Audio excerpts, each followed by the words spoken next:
JSW steel Bharat की सबसे बड़ी निजी स्टील कंपनियों में से एक है। यह जेएसडब्ल्यू ग्रुप का हिस्सा है जो देश और विदेश में स्टील, ऊर्जा, इंफ्रास्ट्रक्चर, सीमेंट और पेंट्स जैसे विभिन्न क्षेत्र में काम कर रही है। जेएसडब्ल्यू नियो स्टील कंपनी का टीएमटी बार ब्रांड है जो अपनी बेहतरीन गुणवत्ता, स्ट्रेंथ, फ्लेक्सिबिलिटी और लॉन्ग लाइफ के लिए जाना जाता है। इसका इस्तेमाल बड़ी बड़ी बिल्डिंग, ब्रिज, हाउसिंग प्रोजेक्ट और इंफ्रास्ट्रक्चर में होता है। ऐसे में साथियों, यदि आप भी प्लानिंग कर रहे हो खुद का करियर स्टील क्षेत्र में बनाने की, तो साथियों आपने सही वीडियो पर क्लिक किया है, क्योंकि साथियों हम इस वीडियो में आसान सी भाषा में जानने की कोशिश करेंगे कि किस तरह से आप जेएसडब्ल्यू नियो स्टील का डीलरशिप लेकर खुद का व्यवसाय स्टार्टअप कर सकते हो। इस व्यवसाय को शुरू करने के लिए कितने लागत लगते हैं, कितनी कमाई आप कर सकते हो, कितने जगह जमीन की डिमांड की जाती है, ऑफिस बनाने के लिए या फिर गोदाम बनाने के लिए किस तरह से आप आवेदन कर सकते हो, किन तरह के डॉक्यूमेंट की डिमांड की जाती है, कंपनी कितने डीलरशिप के लिए चार्ज करती है। इसके अलावा इस व्यवसाय को शुरू करने के लिए गवर्नमेंट से लोन या फिर सब्सिडी आप किस तरह से प्राप्त कर सकते हो। मतलब कि साथियों यदि आप इस वीडियो पर अंत तक बने रहते हो तो साथियों हम इस वीडियो में आसान सी भाषा में जानने की कोशिश करेंगे कि किस तरह से आप जेएसडब्ल्यू नियो स्टील डीलरशिप का व्यवसाय स्टार्टअप कर सकते हो। तो चलिए साथियों, हम समय को बर्बाद करने से पहले वीडियो को शुरू से शुरू करते हैं, आखिर आपको बताते हैं कि किस तरह से आप खुद का करियर स्टील क्षेत्र में बना सकते हो खुद का व्यवसाय स्टार्टअप करके। तो सबसे पहले प्रश्न की बात करें कि भैया इस व्यवसाय को कौन कौन से लोग शुरू कर सकते हैं, तो ध्यान दें साथियों, इस व्यवसाय को पढ़े लिखे लोग, महिला पुरुष कोई भी शुरू कर सकते हैं। जी हाँ साथियों, इस व्यवसाय को कोई भी लोग शुरू कर सकते हैं जो कि पढ़े लिखे हैं, बिजनेस को चला पाने में सक्षम है, खुद का व्यवसाय स्टार्टअप करने की प्लानिंग कर रहे हैं, बिल्कुल इस व्यवसाय में ट्राई कर सकते हैं। हालांकि साथियों आप भलीभांति जानते हो इस व्यवसाय को शुरू करने के लिए अच्छे खासे बजट की डिमांड की जाती है। ऐसे में साथियों यदि आपके पास अच्छे खासे बजट है, बिल्कुल साथियों आप इस व्यवसाय में ट्राई कर सकते हो। हालांकि साथियों आप इस व्यवसाय को स्टार्टअप करने की प्लानिंग कर रहे हो, लेकिन साथियों आपके पास बजट कम है, तो भी साथियों आप इस व्यवसाय को ट्राई कर सकते हो, जो कि साथियों मैं आगे के भाग में आपको बताने वाला हूं कि किस तरह से साथियों आप इस व्यवसाय को कम बजट पे स्टार्टअप कर सकते हो। बता दें साथियों इस व्यवसाय को वो लोग भी शुरू कर सकते हैं जो कि साथियों पहले से बिल्डिंग मटेरियल का व्यवसाय स्टार्टअप कर चुके हैं। जी हाँ साथियों, वो लोग भी इस व्यवसाय में ट्राई कर सकते हैं जो कि बिल्डिंग मटेरियल से संबंधित खुद का व्यवसाय पहले से स्टार्टअप कर चुके हैं।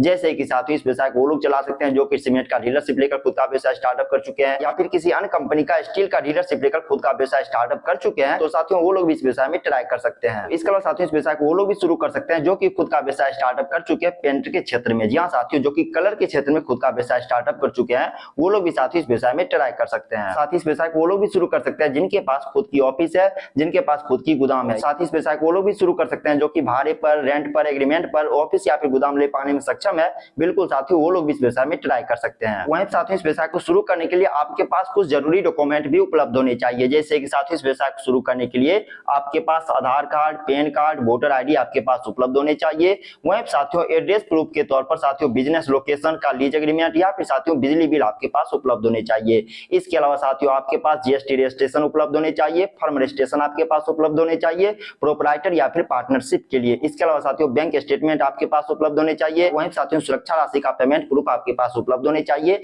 यदि कंपनी डिमांड करती है तो। वहीं साथियों यदि बात करें जगह जमीन की, यानी कि इस व्यवसाय को स्टार्टअप करने के लिए कितने जगह जमीन की डिमांड की जाती है ऑफिस बनाने के लिए या फिर गोदाम बनाने के लिए, तो ध्यान दें साथियों इस व्यवसाय को जब आप स्टार्टअप करते हो तो साथियों ध्यान दें गोदाम बनाने के लिए आपके पास 2000 से 3000 स्क्वायर फुट की जगह जमीन मौजूद होनी चाहिए। वहीं साथियों ऑफिस बनाने के लिए आपके पास 200 से 300 या फिर साथियों 400-500 स्क्वायर फुट की जगह जमीन आपके पास उपलब्ध होनी चाहिए। मतलब कि साथियों जगह जमीन का आंकड़ा बढ़ेगा या फिर कमेगा इस चीज पर निर्भर करता है कि आप इस व्यवसाय को लघु स्तर पे स्टार्टअप करने वाले हो, मध्य स्तर पे स्टार्टअप करने वाले हो या फिर उच्च स्तर पे स्टार्टअप करने वाले हो। ऐसे में साथियों जगह की डिमांड कम या फिर ज्यादा हो सकता है। वहीं साथियों इस व्यवसाय को स्टार्टअप करने के लिए जब आप ऑफिस बनाते हो या फिर गोदाम बनाते हो तो साथियों आपको कुछ बातों का ध्यान रखना चाहिए। सर्वप्रथम साथियों जब आप इस व्यवसाय को स्टार्टअप करने के लिए गोदाम बनाते हो तो साथियों गोदाम बनाते समय आपको कुछ बातों का ध्यान रखना है। जैसे एक साथियों गोदाम आपको ऐसे लोकेशन पर बनाना है जहां पर कि साथियों भारी भरकम गाड़ी आ जा सके आसानी से। जहां साथियों आप भलीभांति जानते हो इस बिजनेस में भारी भरकम काम ज्यादातर होते हैं। ऐसे में साथियों ट्रक जहां पर आसानी से आ जा सके ऐसे लोकेशन का आपको चुनाव करना है। यानी साथियों इस व्यवसाय को स्टार्टअप करने के लिए गोदाम मुख्य रोड के आसपास होने चाहिए। वहीं साथियों ऑफिस बनाने के लिए आप सेम लोकेशन ऐड कर सकते हो, या फिर साथियों यदि आप इस व्यवसाय को प्लानिंग करें अपने गांव में स्टार्टअप करने की तो साथियों आप अपने चौक चौराहे पर भी साथियों ऑफिस बना सकते हो, या फिर साथियों लोकल मार्केट में भी आप ऑफिस इंस्टॉल कर सकते हो। इसके अलावा साथियों यदि आप इस व्यवसाय को शहर में स्टार्टअप करने की प्लानिंग कर रहे हो तो साथियों शहर में मुख्य रोड के आसपास, हाईवे के आसपास साथियों ऑफिस आप बना सकते हो। मतलब कि साथियों इस व्यवसाय को स्टार्टअप करने के लिए कंबाइंड रूप में साथियों ऑफिस या फिर गोदाम बना सकते हो, या फिर साथियों अलग अलग जगह पर भी साथियों ऑफिस या फिर गोदाम बना सकते हो। लेकिन साथियों आपको ध्यान रखना है गोदाम साथियों मुख्य रोड के आसपास होने चाहिए। वहीं साथियों ऑफिस आपको ऐसी जगह पर बनाना है जहां पर कि साथियों बिल्डिंग मटेरियल का डिमांड अच्छे खासे बने रहते हैं। वहीं साथियों इस व्यवसाय को शुरू करने के लिए ऑफिस या फिर गोदाम आप रेंट पर भी ले सकते हो, भाड़े पर भी ले सकते हो। ऐसे में साथियों यदि आप इस व्यवसाय को शुरू करते हो और गोदाम साथियों यदि आप भाड़े पर लेते हो तो साथियों 15,000 से 20,000 या फिर साथियों 25,000 या फिर 30,000 प्रति माह आपको भुगतान करने पड़ सकते हैं। वहीं साथियों ऑफिस के लिए 5,000, 10,000 या फिर साथियों 15,000 प्रति माह आपको भुगतान करने पड़ सकते हैं, जो कि साथियों लोकेशन के अनुसार भिन्न भिन्न हो सकते हैं। वहीं पे यदि लागत की बात करें ऑफिस बनाने के लिए, आपके गोदाम बनाने के लिए कितने लागत लगते हैं, तो साथियों ये आप पर निर्भर करता है कि आप इस व्यवसाय को स्टार्टअप करने के लिए ऑफिस या फिर गोदाम कच्चे फॉर्म में बना रहे हो या फिर पक्के फॉर्म में बना रहे हो। कहने का मतलब साथियों इस व्यवसाय को शुरू करने के लिए जब आप ऑफिस बनाते हो या फिर गोदाम बनाते हो कच्चे फॉर्म में, तो साथियों कच्चे फॉर्म में ऑफिस या फिर गोदाम बनाने के लिए 3 लाख से 4 लाख या फिर साथियों 5 लाख रुपए आपको इन्वेस्टमेंट करने पड़ सकते हैं। वहीं साथियों पक्के फॉर्म में ऑफिस या फिर गोदाम बनाने के लिए 5 से 10 लाख या फिर साथियों 15 लाख रुपए आपको इन्वेस्टमेंट करने पड़ सकते हैं। हालांकि साथियों गोदाम सेटअप में ज्यादा किसी खास चीज की रिक्वायरमेंट नहीं की जाती है, लेकिन साथियों ऑफिस सेटअप के लिए कुछ चीजों की रिक्वायरमेंट की जाती है। जैसे साथियों ऑफिस सेटअप के लिए आपको ऑफिस में laptop, computer, billing machine, printer, इसके अलावा साथियों इंटरनेट की सेवा, वाटर सप्लाई सिस्टम, इसके अलावा साथियों वेंटिलेशन की सुविधा उपलब्ध होनी चाहिए। वहीं साथियों यदि आपके अंदर ये प्रश्न उत्पन्न हो रहा है कि भैया हम कंपनी का डीलरशिप लेते हैं तो कंपनी के किन किन तरह के प्रोडक्ट हम सेल कर सकते हैं, तो ध्यान दें साथियों, जब आप इस व्यवसाय को शुरू करते हो तो साथियों कंपनी के JSW neo steel TMT bar sale कर सकते हो, JSW गर्बोस कोटेड सीट सेल कर सकते हो, JSW रूफिंग सीट सेल कर सकते हो, JSW hot rolled coil sale कर सकते हो, JSW कोलोरॉन प्लस सेल कर सकते हो। इसके अलावा साथियों अंतर के प्रोडक्ट जो आज मार्केट में उपलब्ध है उन तरह के प्रोडक्ट कंपनी का आप सेल करके अच्छे खासे कमाई कर सकते हो। वहीं साथियों यदि आपके अंदर ये प्रश्न उत्पन्न हो रहा है कि भैया हम इन तरह के प्रोडक्ट यदि कंपनी का सेल करते हैं तो हमें कितना प्रतिशत मार्जिन प्राप्त होता है, तो ध्यान दें साथियों, जब आप कंपनी के JSW steel TMT bar sale करते हो तो साथियों इन प्रोडक्ट पर आपको 3% से 5% तक की मार्जिन प्राप्त होती है। वहीं साथियों JSW रूफिंग सीट यदि सेल करते हो तो साथियों 4% से 6% की मार्जिन आपको प्राप्त होती है।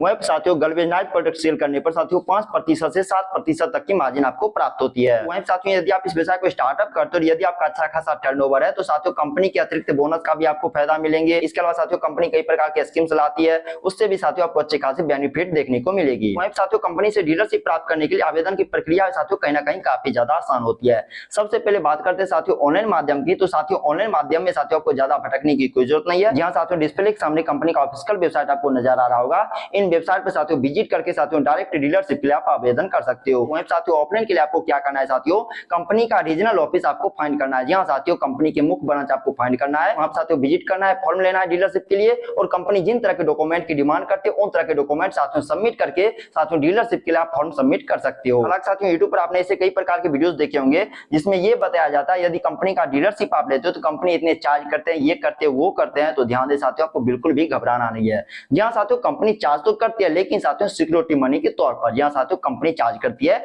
2 लाख से 5 लाख रुपए, जो कि साथियों बिजनेस के आकार प्रकार पर निर्भर करता है। ऐसे में साथियों जो चार्ज करती है कंपनी वो रिफंडेबल भी हो सकता है या फिर नॉन रिफंडेबल भी हो सकता है। ऐसे में साथियों एग्रीमेंट साइन करने से पहले कंपनी से आपको समझौता कर लेने चाहिए। अब हम बात करने वाले हैं साथियों कुल लागत की, यानी इस व्यवसाय को शुरू करने के लिए कुल लागत कितने लगते हैं। तो साथियों गोदाम और सेटअप के लिए 2 से 3 लाख लगेंगे, शुरुआती स्टॉक परचेज करने के लिए 10 से 20 लाख लगेंगे, सुरक्षा राशि के लिए साथियों 2 लाख से 5 लाख लगेंगे, अन्य खर्च के तौर पर जैसे कि साथियों जीएसटी होगी, स्टाफ होगी इत्यादि के लिए साथियों 1 से 2 लाख रुपए लगेंगे। यानी कि साथियों इस व्यवसाय को स्टार्टअप करने के लिए 15 लाख से 30 लाख रुपए आपको इन्वेस्टमेंट करने पड़ सकते हैं। अब हम बात करने वाले हैं साथियों प्रॉफिट मार्जिन के बारे में, यानी कि कंपनी का डीलरशिप लेकर यदि आप खुद का व्यवसाय स्टार्टअप करते हो तो कितनी कमाई आप कर सकते हो। तो ध्यान दें साथियों, मान लीजिए आपने इस व्यवसाय को अच्छे खासे लोकेशन पे स्टार्टअप किया है, कहने का मतलब साथियों एक महीने में यदि 15 लाख 20 लाख का प्रोडक्शन यदि आप सेल कर पाते हो तो साथियों केवल 3% मार्जिन भी देखा जाए तो साथियों इस व्यवसाय को स्टार्टअप करके महीने के साथियों 45,000 से 60,000 तक की कमाई आप कर सकते हो। वहीं पर साथियों मान लीजिए आपने इस व्यवसाय को अच्छे खासे बेहतरीन जगह पे स्टार्टअप किया है और आपका प्रोडक्शन सेलिंग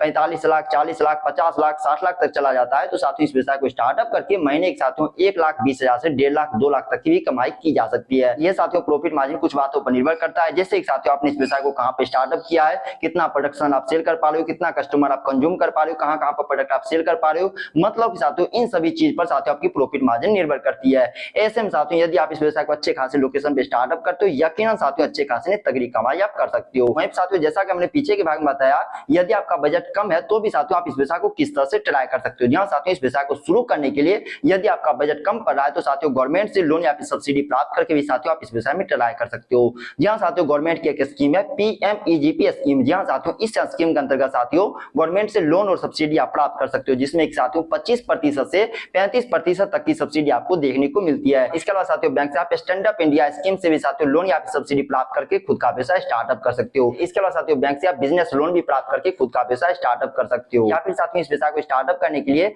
आप MSME स्कीम का भी फायदा उठा सकते हो, या फिर साथियों DIC केंद्र आप विजिट कर सकते हो, जहां साथियों डिस्ट्रिक्ट इंडस्ट्रियल केंद्र आप विजिट करके वहां से साथियों लोन या फिर सब्सिडी प्राप्त करके खुद का व्यवसाय आप स्टार्टअप कर सकते हो। वहीं साथियों जब लोन के लिए आप आवेदन करते हो तो साथियों बैंक आपसे कुछ डॉक्यूमेंट की डिमांड करती है, यानी साथियों इन तरह के डॉक्यूमेंट आपके पास उपलब्ध होने चाहिए। जैसे साथियों आपके पास प्रोजेक्ट रिपोर्ट होने चाहिए, PAN card, Aadhaar card, GST registration, bank statement, निवास प्रमाण पत्र, गोदाम या फिर ऑफिस के कागजात। इसके अलावा साथियों सिक्योरिटी पेमेंट स्लिप आपके पास उपलब्ध होने चाहिए, तो ही साथियों लोन के लिए आप एलिजिबल हो सकते हो। यानी साथियों अभी तक हमने जाना JSW TMT बार का डीलरशिप लेकर खुद का व्यवसाय हम किस तरह से स्टार्टअप कर सकते हैं। अब हम जानने वाले हैं साथियों इस व्यवसाय से अच्छे खासी तगड़ी कमाई करने के लिए कुछ विशेष टिप्स, जिससे कि यदि आप इस व्यवसाय में अप्लाई करते हो यकीनन अच्छे खासी तगड़ी कमाई आप कर सकते हो। जैसे कि साथियों इस व्यवसाय से अच्छे खासी कमाई करने के लिए आपको क्या करना है साथियों, कंस्ट्रक्शन कंपनी से आपको टाई अप करने चाहिए। यहाँ साथियों यदि कंस्ट्रक्शन कंपनी से यदि आप टाई अप करते हो तो साथियों आपको बुल्क ऑर्डर मिलेंगे, और साथियों आप भलीभांति जानते हो जब आपको बुल्क ऑर्डर मिलेंगे तो साथियों आप अच्छे खासे कमाई कर पाओगे। वहीं साथियों इस व्यवसाय से अच्छे खासे कमाई करने के लिए साथियों जहां पर आप इस व्यवसाय को स्टार्टअप करने वाले हो उन लोकेशन पर जो ठेकेदार है उनसे आपको कोलैब बनाना चाहिए, बाइंडिंग बनाना चाहिए। जी हाँ साथियों यदि उनसे आप कोलैब करते हो, बाइंडिंग करते हो तो साथियों आपके अच्छे खासे प्रोडक्शन सेल होंगे और आप अच्छे खासे कमाई कर पाओगे। इसके अलावा साथियों इस व्यवसाय का नींव मजबूत करने के लिए आपको सोशल मीडिया का सहारा लेने चाहिए। जी हाँ साथियों जो भी सोशल मीडिया अकाउंट आप चलाते हो, जैसे कि व्हाट्सएप हो गए, फेसबुक हो गए, ट्विटर हो गए, टेलीग्राम हो गए, यहाँ पर साथियों आप अपने बिजनेस से संबंधित अपडेट दे सकते हो, जिससे नए नए टारगेट कस्टमर आपके व्यवसाय से जुड़ेंगे और आप अच्छे खासे कमाई कर पाओगे। वहीं साथियों यदि आप इस व्यवसाय को ऑफलाइन के अलावा ऑनलाइन में यदि आप स्टार्टअप करते हो तो साथियों आपको क्या करना है, समय पर डिलीवरी सुनिश्चित करना है। जहां साथियों यदि आप समय पर डिलीवरी सुनिश्चित करते हो तो कस्टमर की अच्छी खासी फीडबैक मिलेगी और कस्टमर बार बार आपके व्यवसाय से जुड़ेंगे और आप अच्छी खासी कमाई कर पाओगे। इसके अलावा साथियों कंपनी के टारगेट यदि आप समय पर पूरा करते हो तो साथियों कंपनी से आपको तरह तरह की बोनस, तरह तरह के स्कीम का फायदा मिलेगा और आप अच्छे खासे तगड़ी कमाई कर पाओगे। तो साथियों हमने इस वीडियो में जाना कि भैया आप किस तरह से JSW स्टील का डीलरशिप लेकर खुद का व्यवसाय किस तरह से स्टार्टअप कर सकते हो। मैं आशा करता हूं साथियों अभी तक आप इस वीडियो को बने होंगे। यदि हाँ तो इस वीडियो के बारे में, इस बिजनेस आइडिया के बारे में आपका क्या राय है नीचे कमेंट बॉक्स में अपना राय जरूर बताइएगा। यदि अभी तक आप इस वीडियो पर बने हुए हैं तो साथियों मैं आपसे रिक्वेस्ट करता हूं इस वीडियो को लाइक कीजिए और बता दें साथियों जैसे ही आप इस वीडियो को लाइक करते हो तो साथियों नीचे में एक हाइप का ऑप्शन आता है, जिसे साथियों आपको जरूर से जरूर टच करना है, जिससे ये पता चलता है ये वीडियो आपको कैसा लगा। साथ ही मुझसे आप कितना प्यार करते हो। हमारे परिवार से जुड़े रहने के लिए चैनल को सब्सक्राइब कीजिए। अपना बहुमूल्य समय इस वीडियो के माध्यम से व्यतीत करने के लिए आपका तहे दिल से धन्यवाद साथियों।